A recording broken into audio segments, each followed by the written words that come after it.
So reply to star question 64A. So there are a total of 99 lakhs 78,352 number of saplings planted in the state from 2020 till June 2024. B, so the total number of saplings which have survived out of A above is 73 lakhs 76,735, sir. Karpran, your supplementary question. Thank you, Mr. Speaker, sir. I should thank the Honorable Chief Minister for giving the reply. I know from the Honorable Chief Minister the total amount spent for planting of these saplings and also the total area forested in terms of hectares.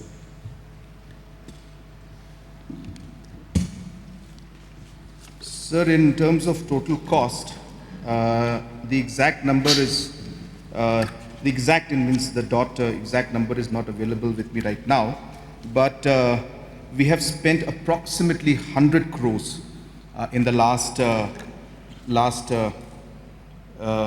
5 years, sir. And roughly, sir, if you look at the overall plantation that has been done, then it is an average, so if you go with a thumb rule of about 1.19 lakhs per hectare is there, that is required. So let's just do the maths a bit.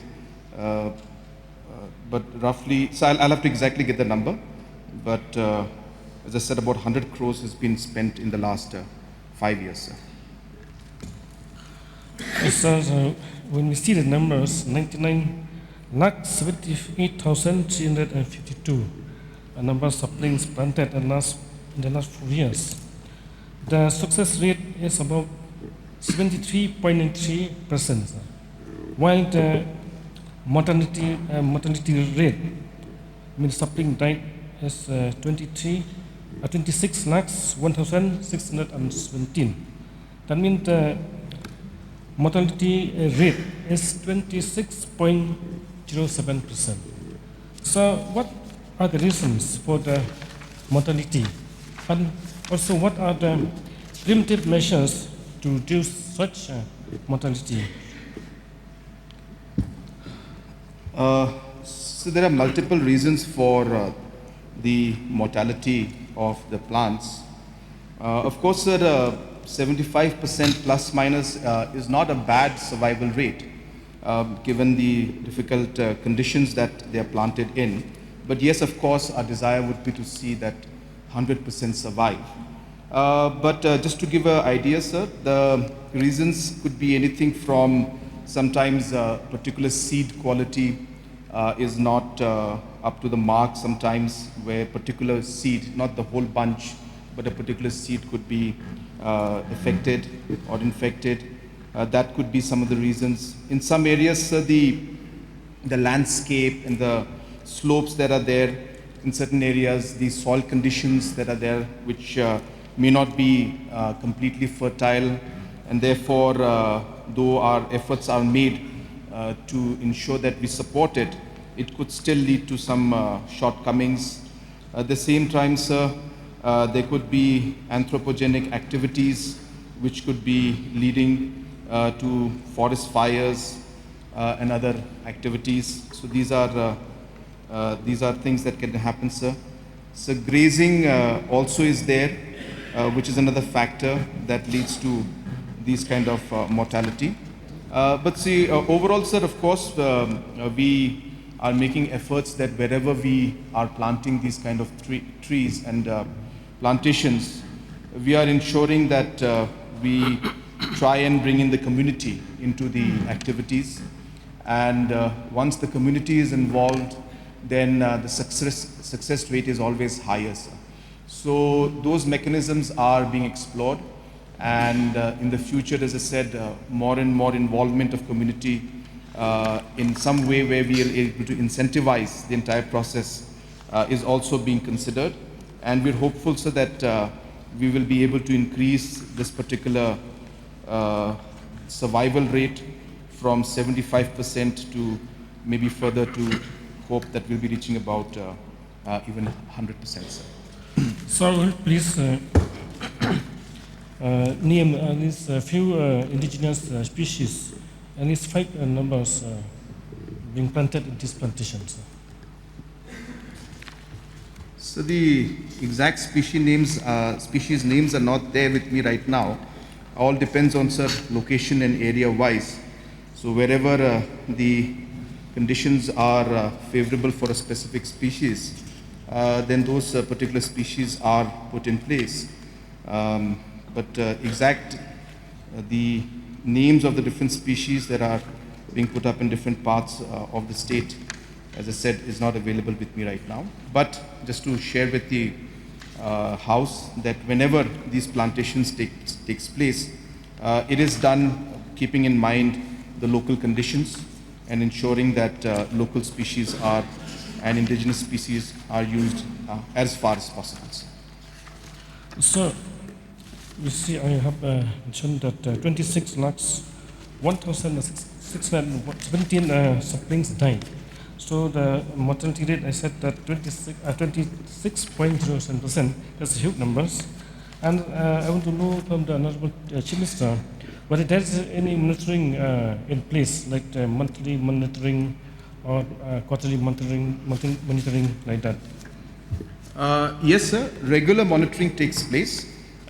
It's not that it takes place every month in every location, depending on location to location basis. But regularly on a periodic basis, this particular monitoring does take place. That's how we keep a track on the survival rate of the plants. Another one, sir.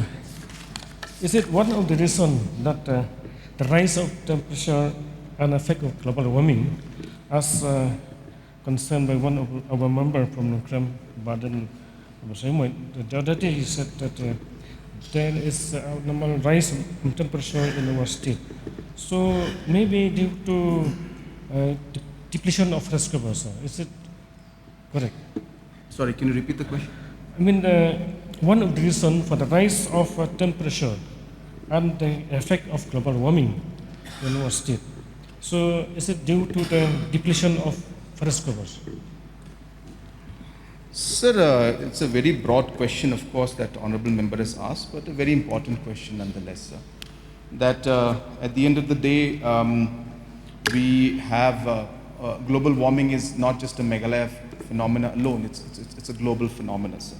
And therefore, many activities lead to global warming.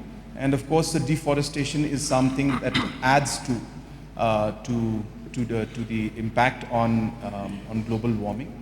And afforestation, of course, is something that helps the process of mitigating the effects of global warming.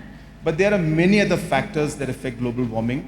But yes, deforestation has a certain impact. It will be difficult to say that it's this percentage or that percentage.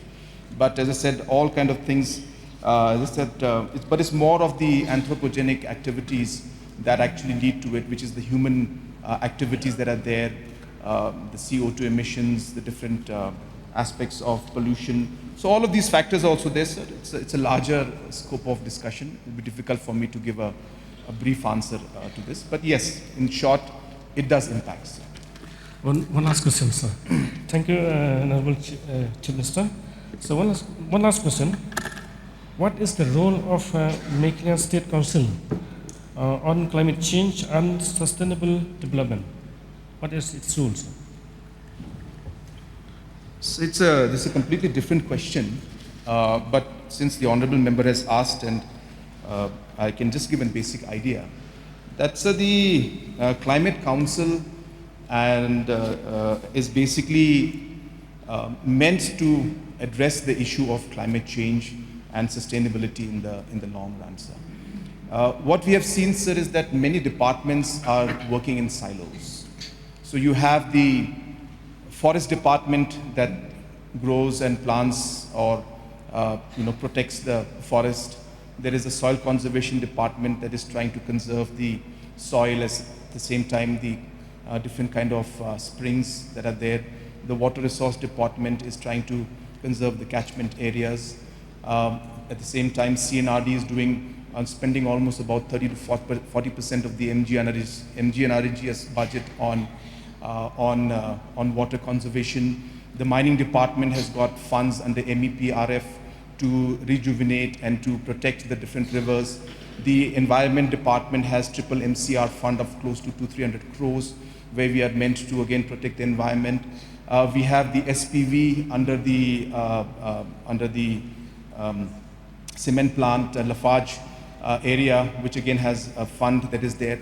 So what happens is everybody is doing their own work, and maybe sometimes doing that we miss out the larger picture of being actually able to work together and get better results. So the main purpose of the climate councils is to give a direction to the efforts that are being made by different departments, to ensure that the money that is being used by different departments is done in consultation with each other, so that the money we spend goes into actual outcome that is there. I'll just give a simple example of how the climate change made a very simple decision which has impacted our working system, sir. The PHE department identified 750 crucial springs which needed to be immediately rejuvenated, and they did not have the funds meant for it. The soil conservation has received funds to rejuvenate about 2,000 springs. But when we looked at the list of the soil conservation department, these 700 critical locations which PHE required the springs in was not there in the soil conservation department's list. When the climate council came together, we realized this mismatch. And we said, well, then the soil conservation department should first take up these 750 critical locations which PHE department requires. A simple coordination like that, sir, we miss out because we don't talk to each other. And therefore, the State Council on Climate Change is meant to just do these kind of small bits of coordination. And we're hopeful, sir, as the days go by, we'll be able to have better coordination, spend the funds that we have in a much better manner, talk to each other, and ultimately keep our focus on the main objective of climate change and sustainability, rather than getting down to only becoming implementing agencies and scheme-based departments and basing our success only on the basis of the check dams we created, rather than the water that we conserved. So that's the basic idea, sir, but there's much more to it. I have limited time, so I'll not be able to explain, and plus it's beyond the scope of the question, sir. But I was happy to just share those thoughts with the Honorable Member. Okay, thank you so much, sir. Martin, please.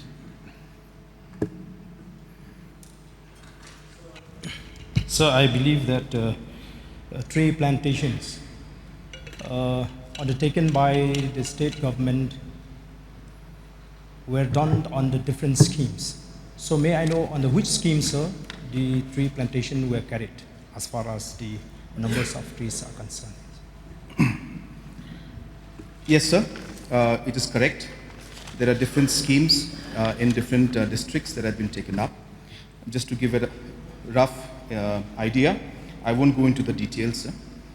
So under the Forest Department, approximately 26,78,413 saplings were planted. Under the Soil and Water Conservation Department, approximately 32,61,496 saplings were planted. Under the MBDA and MBMA, 40,38,433 of them are planted, and there's a subgroup on that under CLEMP, under MEGLIFE, and under MEGLAMP. These are different externally aided projects. Different amounts were planted, which clubbed up to about 40,38,000. So total about 99,78,352. So may I know whether the government has received any assistance from the Compensatory Afforestation Fund Management and Planning Authority, CANPA?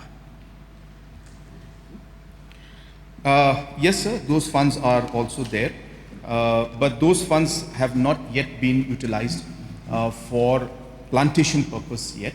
We are under the process of going through the entire details of preparing the entire DPR and all the project proposals, and we will be very shortly implementing that. But as I said, those details are not available with me, but I'm for sure the the funds under the camper have not yet been utilized for this purpose. So may I know the amount received so far from the Kampa? So that details are not available with me right now, sir. So may I request the Chief Minister to table it on the table of the House? Sure, sir.